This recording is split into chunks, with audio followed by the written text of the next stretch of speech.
The funeral ceremony was a spectacle of sadness and formality. I found myself in one corner of the chapel, distant, as if an invisible barrier separated me from the world around me. The scent of fresh flowers mixed with the heavy perfume of morning that hung in the air. Everyone was dressed in black, their faces pale and eyes glistening, but I felt like a spectator in a theater, unable to connect with the expressions of grief displayed by others. Elizabeth, my beloved wife, lay there in a coffin adorned with white roses, like the very symbol of purity she had always been. Robert, a friend's voice called me back, interrupting my thoughts.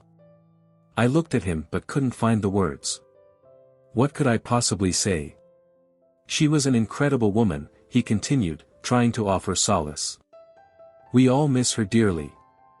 I just nodded, the knot in my throat preventing me from responding.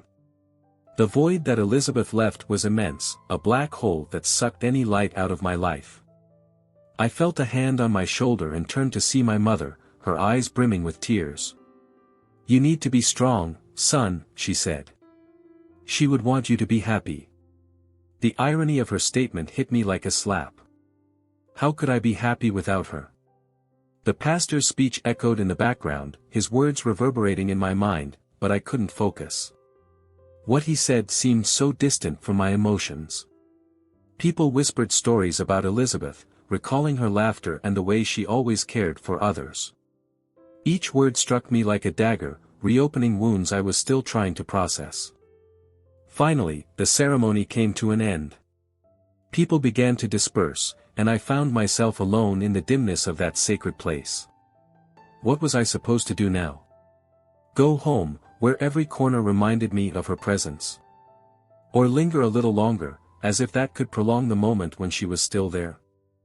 I chose the latter and, after a few minutes of contemplation, decided that a walk outside might clear my mind. I left the chapel and got lost in the streets of the city, where life continued to pulse, indifferent to my pain. People hurried past, immersed in their routines, and I felt like a ghost, invisible and purposeless. The sun began to set, painting the sky a vibrant orange, but I couldn't appreciate the beauty of the moment. With each step I took, I was reminded that life moved forward while I remained stuck in a dark place. Then I saw her. Clara was sitting in a corner of the sidewalk, wrapped in a tattered blanket, with a lost look in her eyes. Her unkempt hair and weathered face told a story I didn't know. I didn't usually pay attention to people like her, but something in her gaze held me captive. Approaching her, I noticed she was holding a piece of bread, chewing slowly, as if each crumb were a treasure. Hi, I said, feeling a strange connection. Are you okay? She looked up, surprised by my presence. I'm surviving, she replied, her voice hoarse yet gentle. And you? You look like the weight of the world is on your shoulders. I lost someone very special, I confessed, feeling vulnerability slip through my words. My heart is broken. I understand, Clara said, her deep eyes reflecting a wisdom I hadn't expected to find. Pain is a constant companion on the streets. Sometimes, it's all we have. A heavy silence settled between us, and I thought about how cruel life could be. I looked at her, and then compassion washed over me. Something inside me, a flame of humanity, led me to open my wallet. Can I help you with something? I asked hesitantly. A little money? A snack? She stared at me, confused. Why would you do that? No one cares about people like me. Because I care, I replied earnestly.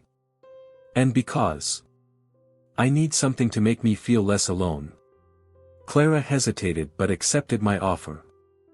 I gave her some bills and bought a snack at a nearby stand. When I handed her the food, her eyes lit up with gratitude. Thank you, you have no idea how much this means. Sometimes, an act of kindness can be the light in a dark day. You deserve more than this, I said, feeling a connection I had never felt before. What are your dreams? What would you like to do if you could?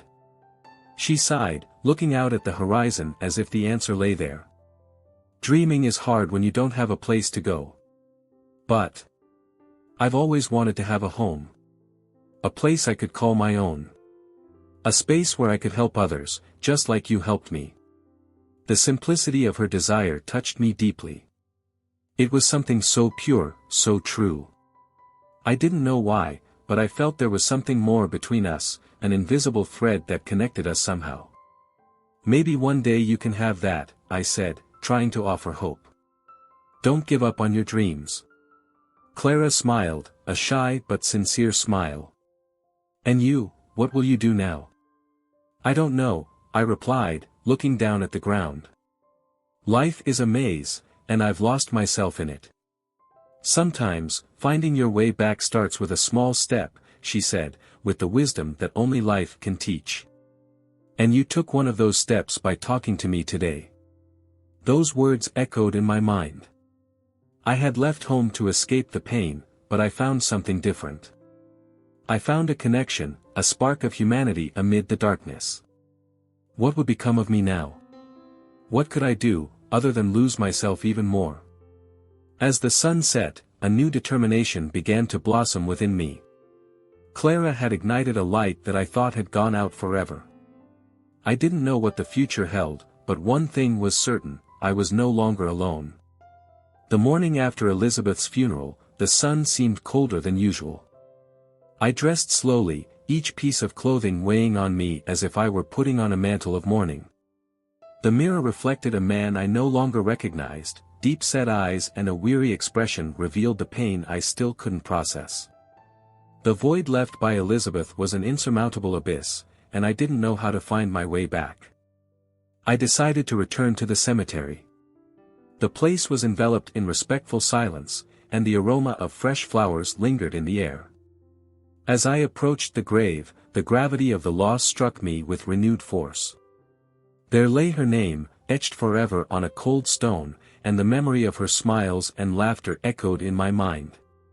"Hi, my love," I murmured, placing the flowers I had brought in her stone hands. "I'm sorry I couldn't save you." The guilt consumed me like a fire that wouldn't go out. I sat by the grave, tears streaming down my face as memories of both happy and sad moments intertwined. The world around me faded away, and it was just me and her, lost in a sea of memories. That's when I noticed a figure in the distance. My eyes, still blurred, focused on a woman with disheveled hair and tattered clothes. Clara. She was kneeling in front of Elizabeth's grave, holding a small bouquet of wilted flowers. The scene caught me off guard, and for a moment, I couldn't comprehend why she was there. "Clara?" I called out, my voice hesitant. She turned slowly, and her eyes met mine. There was a profound sadness in her expression, but also a strange serenity. She didn't respond immediately, just looked down at the ground as if searching for the right words. I didn't know you were coming," she finally said. Her voice was soft and filled with emotion. "Elizabeth was a wonderful woman. She helped me a lot. How did you get here?" I asked, perplexed. "Did you know my wife?" Clara took a deep breath, as if preparing to tell a story that pained her.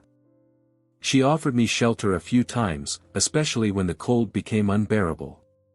Many times, she left food for me. I never knew how to thank her, she said, gazing at the grave. To me, she was always an angel. I felt as if I had been punched in the gut. Never, in all the years of our marriage, had Elizabeth mentioned any act of kindness towards someone like Clara. In fact, I had no idea she maintained such a relationship. "Why didn't you ever tell me about this?" I asked, the pain and confusion blending in my voice. "She asked me not to say anything. She wanted to help, but didn't want you to worry," Clara explained, her gaze drifting into the distance. "She had a giant heart, Robert. Sometimes, I wondered how a woman so wealthy could understand what it was like to live on the streets." Hearing those words made me question my perception of Elizabeth. The image I held in my memory was of a strong, independent woman, but it was also the image of someone who cared only for her own life and success. I never thought she could have such a generous, selfless side. Can you tell me more about her? I asked, desperate to understand. Clara nodded slowly. Elizabeth wasn't just your wife. She was a fighter. She always talked about how she wanted to make a difference in the world. Even after her life changed, she never forgot those in need. She then moved a little closer to the grave, as if wanting to connect more deeply with Elizabeth's memory. She had a dream, Clara continued, looking into my eyes, to open a shelter for people living on the streets. She always said that no one should go through what I went through. That everyone deserves a second chance. Those words pierced me like a sharp blade. I vaguely remembered some conversations I had with Elizabeth about helping the needy, but I never took them seriously. I always thought she had other priorities, other ambitions. Why didn't you tell me about this? I asked, frustration beginning to build. Maybe I could have helped. She didn't want you to know, Clara repeated, her voice now tinged with sadness. She was afraid you wouldn't understand, that you would think she was getting involved in something she shouldn't. But, Robert, she really cared. And I miss her so much. I looked at the grave again, the pain intensifying. And now? What will you do? I asked, a growing fear gripping me. You can't just disappear. Elizabeth, she would want you to have a better life. Clara hesitated, and I saw a shadow of hope cross her face. I don't know, she replied, looking at the wilted flowers in her hands. I don't know if that's possible. But because of her, I want to try. I want to honor her memory. Clara's words resonated within me. What was I doing with my life? How could I have spent so much time with Elizabeth and never realized what an incredible human being she was? I had wasted so much time focusing on trivial things while my wife quietly helped those who needed it most. Maybe I can help you, I said, the idea beginning to take shape in my mind. We can work together to fulfill her dream. A shelter. A place for people like you to find shelter and food. What do you think? Clara's eyes lit up, and she nodded slowly, hope returning to her gaze. You would do that? You would really do that? Yes, I replied, feeling a new determination growing within me. Let's honor Elizabeth together. Let's do something she always wanted. We can't let her be forgotten. And so, in that cemetery, surrounded by the pain and memory of an incredible woman, we began to make plans. Clara and I, united by an unexpected bond, decided that we would not only remember Elizabeth but also bring her legacy to life. The soft sunlight filtered through the trees in the cemetery, illuminating Elizabeth's grave with an almost ethereal aura. As I watched Clara, still perplexed by the revelation of her connection to my wife, I felt a mix of sadness and curiosity. The winds of fate seemed to blow differently now. The pain of losing Elizabeth still weighed heavily on me, but Clara's presence brought a new perspective. Elizabeth was an amazing woman, I began, breaking the silence that had settled between us. I never knew she helped people like you. Clara looked at me, her brown eyes reflecting a mix of gratitude and sorrow. She had a generous heart, Robert. She always cared about others, even when she didn't have much to offer. Sometimes, she would bring me food or a blanket. It was as if she wanted to remind me that I mattered, even when the world outside said otherwise. The weight of her words hit me like a wave. I had always known Elizabeth had a kind spirit, but hearing that from Clara made me realize how little I truly knew about her life. Her altruism was a facet I had never seen, and it left me unsettled. Why didn't she ever tell me? Why didn't she let me know about you? Clara sighed, looking at the ground for a moment before responding. She wanted to protect you. You were so caught up in your business life, in your world of luxury, that she didn't want to burden you with the harsh reality I lived. She believed you needed to be spared from those things. I sat on one of the benches near the grave, my head spinning with the new information. I didn't know. I didn't know she was struggling to protect me from something that could have brought me closer to her. Sometimes, people have their own burdens to carry. And Elizabeth carried mine, Clara said, her voice soft but firm. She was always trying to make a difference, even if it was through small actions. What Clara was saying resonated deeply within me. Elizabeth had always been a woman who believed in greater causes, in helping the needy, but I had never seen her do it in such a direct and personal way. There was a sad beauty in her actions, and part of me felt I had failed to understand the depth of her love and dedication. You mentioned she dreamed of opening a shelter for people like you, I said, feeling an urge to connect even more with Elizabeth's memory. Do you know more about that? Clara nodded slowly, a melancholic smile appearing on her face. Yes, she talked about it. She dreamed of creating a place where people could find shelter, food, and support. A place where no one would have to feel invisible. She wanted people to know that there was still hope, even in the toughest situations. The idea of Elizabeth dreaming of a shelter made a wave of emotion wash over me. I knew her life had been dedicated to helping others, but now, with Clara here, I realized there was a mission, a legacy that could be continued. What do you think about me helping you make that a reality? I asked, the idea springing instantly to my mind. We can do something in Elizabeth's name. Clara looked at me, her eyes shining with a mix of disbelief and hope. You would really do that? Of course. I replied, feeling a growing determination. Your story has touched me deeply. If Elizabeth wanted this, I'm sure she would like me to help. Clara smiled, a smile that lit up her weary face. That would be incredible, Robert. But you have to understand that it won't be easy. It will be hard work and will require time and dedication. I am willing to do whatever it takes, I affirmed, feeling a new energy surge within me. For too long, I've been trapped in my own pain.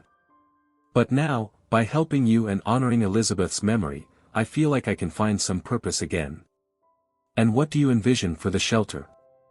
Clara asked, leaning forward, intrigued. A place where people can not only have shelter but also emotional and psychological support. A space where they can rebuild themselves, find jobs, restructure their lives, I said, already visualizing the possibilities. We could offer classes, training, maybe even therapy. A place where they can feel safe and loved. Clara fell silent, absorbing every word. I could see that she dreamed of this, just like Elizabeth did. It would be a shared dream, a tribute to the life of a woman who had impacted so many lives without me even knowing. That's exactly what Elizabeth would want, Clara said, a tear rolling down her cheek. She always believed that people deserved a second chance. And we will give them that chance, I declared, feeling a wave of emotion. We'll do this together. The sun was now higher in the sky, and the light seemed to shine brighter as Clara and I began discussing the first steps to turning that dream into reality. We can start with the space, I suggested. I have contacts who can help us find a suitable place. And what if we could do something in the neighborhood where I used to stay? Clara suggested, her voice filled with enthusiasm. That area has always had a strong community, but also many people who need help. That's a great idea. I exclaimed, feeling my heart race. Let's hold a meeting with the community. We need them to feel part of this too. And who knows, we might find volunteers who want to help with the shelter. Clara smiled, her energy now contagious. The conversation flowed naturally, as if we were aligned in the same purpose. As we talked about the details, I realized that my own pain was being transformed into something positive. The weight I carried felt lighter, and Clara's presence was becoming increasingly vital in my life. Robert, you have no idea how much this means to me, Clara said, her voice trembling with emotion. It's not just a shelter, it's a chance to start over, to honor Elizabeth in a way I never imagined possible. And you are a fundamental part of this, I replied, looking into her eyes. Together, we can do something incredible. What had begun as an unexpected meeting at the cemetery was turning into a new journey, a path that connected me not only to Clara but also to Elizabeth's memory. It was as if, in some way, she was guiding us, encouraging us to carry forward the legacy of love she had left behind. The pain of loss was still present, but now there was also hope, a new beginning unfolding before us. The sunlight filtered gently through the leaves of the trees in the park in front of the cemetery. With a lump in my throat, I watched Clara as she focused on the details of the shelter project she had decided to honor, a dream that Elizabeth had always had. The weight of losing my wife was still an anchor in my heart, but Clara's presence, with her resilient spirit, gave me a thread of hope. "Robert, do you really want to do this?" Clara asked, her eyes shining with a mix of enthusiasm and apprehension. "I do," I replied, feeling a new purpose being born within me. Elizabeth always cared about people. I never realized how much that meant to her, until now. Clara's gaze was intense, as if she could see through my pain. She was a light for many of us. If we can create a shelter, maybe we can continue that light. We can give these people a chance, just like she did for me. Yes, and I would like you to be the manager. Your experience on the streets, your connection with those in need, will be crucial. The proposal came from my lips as if I were merely articulating a thought that had already existed in my heart. Clara hesitated. "Me? Manager? Robert, I'm just a homeless woman. I don't know anything about running a shelter." "Clara, you are not just a homeless woman. You are a survivor. You have knowledge that I will never have. You understand these people's needs because you've been there. That's more important than any diploma." She looked down, her hands nervously intertwined. The wind gently blew, tossing her hair back. "What if I accept it, and what if I fail? What if I can't do it? Then we'll try again." I moved closer to her, our personal space narrowing. "We're not alone in this. We'll have the community by our side. And, more importantly, we'll have Elizabeth's memory to guide us." Emotion filled her eyes, and I saw a small tear slide down her cheek. If Elizabeth could see this, I think she would be so proud. She would be. And so would I. Let's honor her legacy, Clara. Let's do this together. After a moment of silence, where the weight of the words lingered between us, Clara finally nodded, a shy smile forming on her face. "Okay, I accept." From that moment on, the project began to take shape. We spent hours discussing ideas, sketching plans, and even dreaming about what the shelter could become. Clara brought her experiences and visions, I brought my influence and resources. It was a teamwork effort that was becoming more than just the construction of a shelter, it was a new beginning for both of us. "What about the name?" I asked as we sketched an outline of what the shelter would be. "I think we should honor Elizabeth in some way. How about Elizabeth's house? Or Refuge of Light?" Clara suggested, her enthusiasm growing with each idea thrown out. Refuge of Light has a nice ring to it. And it represents what we want to do, illuminate people's lives, I agreed. The day passed quickly, and the sun began to set, casting a golden light over us. We sat on a park bench, surrounded by notes and drafts, laughing and talking about the future. But as the light faded, I couldn't shake the shadow of the pain from Elizabeth's loss creeping in again. "Clara, have you ever felt lost?" I asked, breaking a silence that had settled between us. She looked at me, a look of understanding on her face. We've all felt that way at some point. Life can be brutal. But when we find a purpose, even a small one, everything starts to make sense again. "I'm trying to find that purpose," I confessed. "I feel like I've been wandering down a never-ending path since Elizabeth passed." "It's normal to feel that way. Loss leaves us confused, but maybe that means we're ready to reinvent ourselves," she replied, her voice soft and encouraging. "You're wiser than you seem, you know that." I joked, trying to lighten the tension. She smiled, a glimmer of pride in her eyes. Life on the streets teaches lessons that people usually don't learn. Just when the conversation began to flow again, Clara's phone vibrated in her pocket. She took out her cell phone, her expression changing instantly.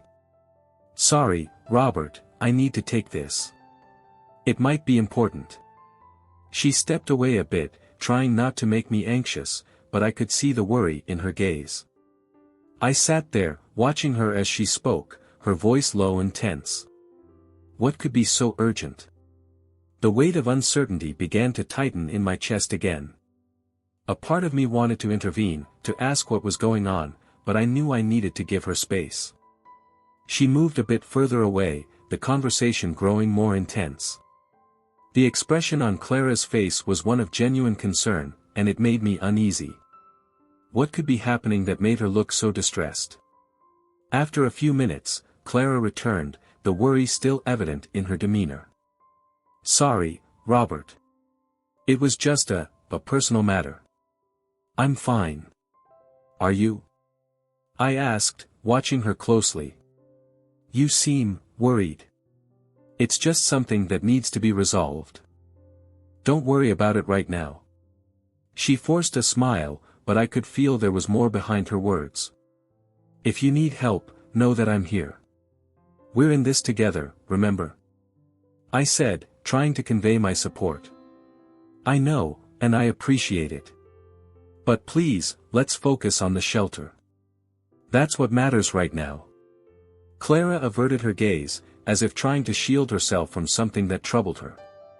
The atmosphere was heavy with unspoken secrets, and I didn't know how to break that barrier. But the sight of Clara, strong and determined, was something I deeply admired. She knew what to do, I just needed to trust her.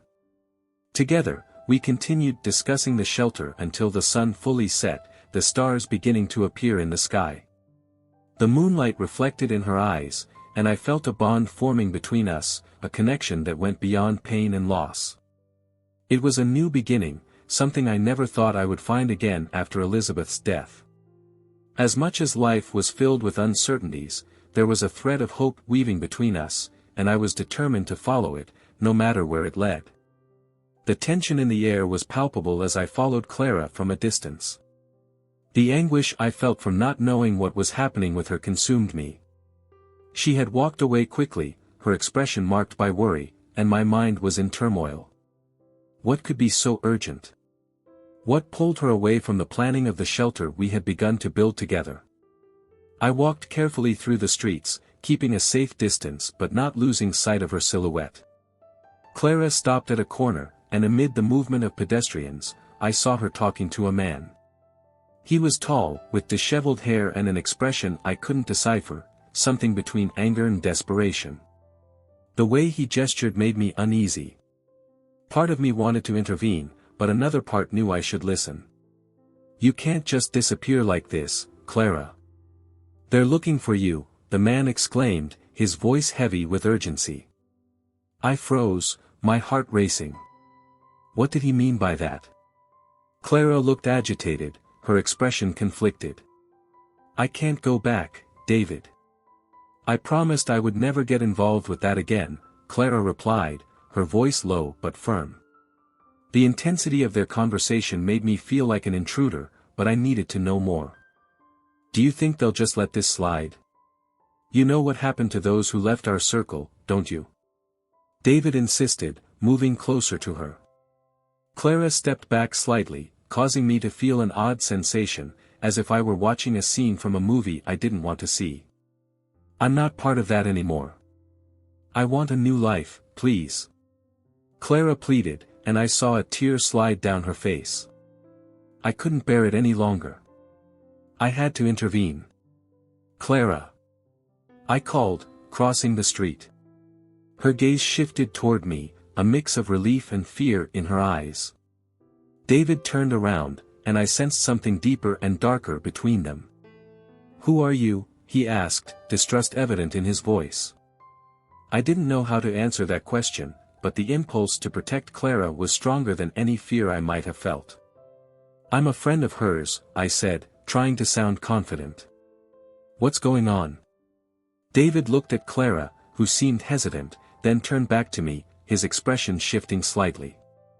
This isn't your business, friend. Clara has debts with people who won't just let her walk away, he said, the words dropping like a stone in my stomach. What did that mean? Clara was in danger, and I needed to know more. Clara, you can trust me. What's happening?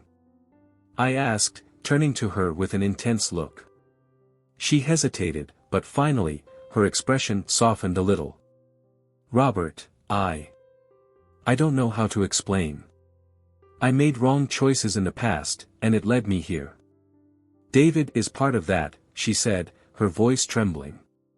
I could see she was struggling with her emotions. You don't have to face this alone. We can figure this out together, I said, trying to convey strength and security. David looked at me, then at Clara, as if assessing the situation. If you think you can help, great. But remember, Clara, they won't stop. It's better if you go back into hiding, David said, and before I could protest, he began to walk away. No. Wait. Clara shouted, but he disappeared into the crowd. She was pale, and I could see that the situation was affecting her deeply. Clara, please tell me everything. Are you safe here? I asked, my heart tight. She looked at me, and for the first time, I saw a glimpse of the vulnerability she was trying to hide. I don't know if I'm safe, Robert. I didn't want you to get involved in this. Elizabeth never knew about what happened to me. I promised her I'd leave it all behind, Clara said, her voice low, almost a whisper. Elizabeth? What does this have to do with her? I asked, absorbing the information. The connection between the two seemed more complex than I imagined. She helped me in desperate times. I'm not just a homeless person, Robert. I was part of a world you can't imagine. I was involved in things I shouldn't have been. And now, it seems that past won't leave me alone, Clara revealed, and I felt the pain in her words. You're so much more than that. I won't let your past define you. We'll find a way to resolve this. I said, resolving that I needed to act. Clara looked at me with a mix of hope and distrust. But what if they don't stop? What if there's no way out, she questioned, and I could see her determination waning. We need a plan. You're not alone in this.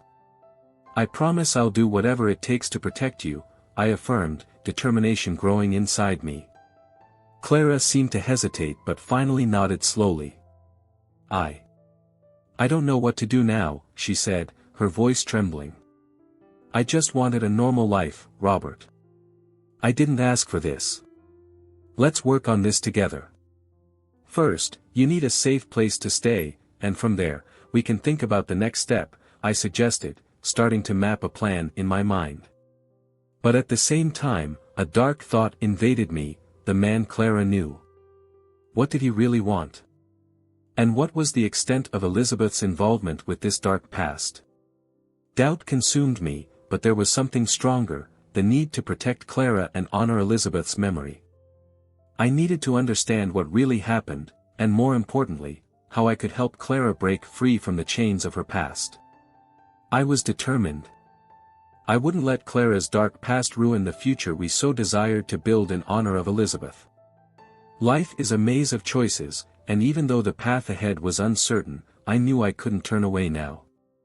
Clara needed me, and I was ready to fight for her. When I finally managed to find Clara again, my heart was a whirlwind of emotions. The revelation that she and Elizabeth were sisters felt like a cruel irony of fate. How could I have been so oblivious to such a fundamental aspect of my wife's life? I believed I knew Elizabeth in all her shades, but now I realized there was a side of her I had never understood. Clara sat on a bench in the park, her gaze lost somewhere distant, as if she were trying to piece together a puzzle that would never be complete. Clara, I began, my voice choked with confusion. Are you really Elizabeth's sister? She lifted her eyes to me, and the pain I saw there was almost palpable. Yes, Robert. We were separated when we were children. Elizabeth had such a different life from mine. But she never forgot me. She always knew I was out here, even though she didn't know exactly where. I moved closer to her, trying to process this new reality. She cared about you. She always wanted to help, even if I didn't know. She did it in secret, Clara said, her voice trembling. When she started making money, she would send me small amounts. I always knew it was her, but I could never reach out to her. I was so ashamed of my situation. Her words pierced me like arrows. Elizabeth always had a generous heart, but I never thought it extended to someone she considered a stranger. Why didn't you ever tell me this before? I could have done something. She shook her head, her eyes filled with tears. And what would you have done? I'm a homeless person, Robert. I became this because of bad choices. I didn't want you to know. I wanted you to see your wife as the incredible woman she was, without the shadow of my messed up life. But you don't have to carry that weight alone, I said, urgency growing in my voice. You are part of her family, Clara. That changes everything. The silence that followed was heavy, and I could see Clara struggling with her emotions. I wanted to hug her, comfort her, but I didn't know if that would be appropriate. I don't know how to deal with this, she finally confessed. Finding out there's someone who cares about me, it's new and terrifying. I care, Clara. And more than that, I want to honor Elizabeth's memory. We can do this together. She looked at me, and the expression on her face was both hopeful and terrifying. And what about the inheritance? Aren't you worried about that? Honestly? I don't know. But what matters is what you want. I don't want the inheritance, Robert. I want to do something that honors her memory. I want the shelter to become a reality. I want people who look like me to have a chance.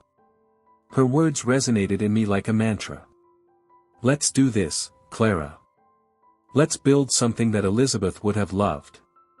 The idea of opening a shelter for those in need solidified in our hearts. From that moment on, Clara and I were no longer just a millionaire and a homeless person, we were partners on a mission. The presence of Elizabeth seemed to surround us, as if she were watching over us, proud of our plans. When can we start? Clara asked, a spark of determination in her eyes. Right now, I replied, feeling adrenaline coursing through my body. Let's meet with the planning team and get this moving. How about we call it, Shelter of Hope? It's a tribute to Elizabeth's spirit and what you represent. She smiled, and I realized it was the first time I had seen a genuine smile on her face since we met. I love the name. It's perfect. In the days that followed, Clara and I became a team. We planned every detail of the shelter, from its location to the design and what would be offered. I watched her bloom each day, her confidence growing as she became more involved in the mission. She had a clear and powerful vision, and I was more than willing to support her. One afternoon, while we were discussing plans, Clara suddenly stopped. Robert, have you thought about what you'll do with Elizabeth's inheritance? If you don't plan to use it, maybe we can create a fund to help keep the shelter running. The idea made my heart race. Yes, I've thought about it. What do you think about using the money to help not just the shelter but also rehabilitation and education programs? Helping people to rise again and find their paths. That would be amazing, Clara said, her eyes shining. I think that's exactly what Elizabeth would have wanted. At that moment, everything seemed to align. The shelter was not just a project, it was a legacy of love, kindness, and redemption. We were building something that would transcend our lives. On the day of the inauguration, the sun shone brightly, as if the sky itself were celebrating this new phase of our lives. Clara and I were nervous but also filled with anticipation. Are you ready? I asked, adjusting my tie. Ready and excited, she replied, her voice steady. Today, we finally turn our dream into reality.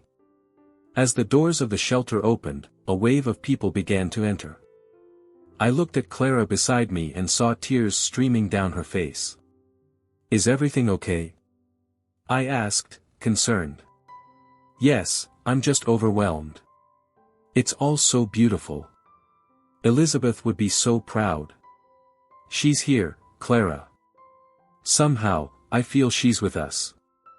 And in that moment, as we looked at the crowd pouring into the shelter, lost in our thoughts and the presence of Elizabeth, I realized that true love never dies.